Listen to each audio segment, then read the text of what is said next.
একটা কথা বলি, আল্লাহর দোয়াই লাগে, আমার সামনে গিয়া কেউ হইচই করে না, আমি ফেলাম না, আমি ফেলাম না, আমি ফেলাম না। সবাই দেশের কাজ করতে যারা চান, যারা দেশের কাজ করতে চান, সবাই পাবেন আল্লাহর রহমতে। আমি বললাম দেশের জন্য সব করব আমরা, কারণ আমাদের সরকার, তারেক রহমান সাহেবের সরকার, বিএনপির সরকার এই দেশে আসছে এই দেশের মানুষের সমস্ত সমস্যার সমাধানের জন্য কাজ করতে। আমি আপনাদেরকে বলি, আর আমাকে তো আপনারা পাইছেন, বুঝতে পারতেছেন আমি কি করি।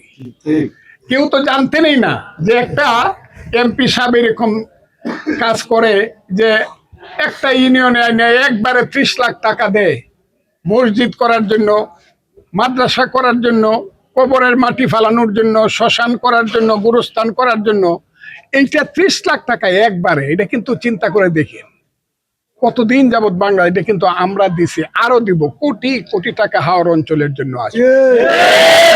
কাজেই কেউ আমার কাছে গিয়া কোয়েন না পাইছে না, পাইছে না, আমরা তো পাইলাম না, পাইবেন সবাই যারা কাজ করতে চান ভালোভাবে। কিন্তু একটা কথা আপনাদেরকে বলি, এই যদি নিজেরা যদি দুষ্টামি করিয়া দুর্নীতি করিয়া দলটা, কারণ আমরা তো 5 বছরের পরে তো আবার জেলখানায় যাবো,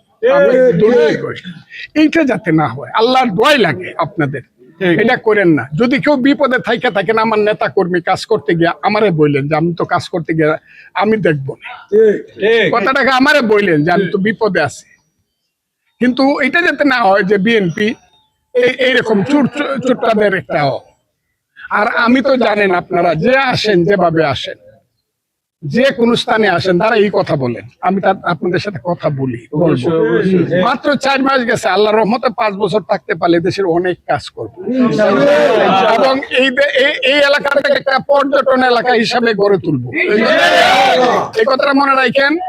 একদম ওই দিক থেকে শুরু হয়েছে, সেটা শুরু হয়েছে চৌগাঙ্গা থেকে শুরু হয়েছে, পূর্ব দিকে আসতে থাকেন বাদলা হইয়া, হ্যাঁ, ধারা হইয়া, পাইকের তোলা হইয়া, এইদিক দিয়ে আড়াইলিয়া হইয়া ইটনা পর্যন্ত এই যে বড় হাওরটা আছে, এটাকে আমরা একটা পর্যটন কেন্দ্র হিসাবে গড়ে তুলি। এটাই হবে সবচেয়ে বড় পর্যটন কেন্দ্র।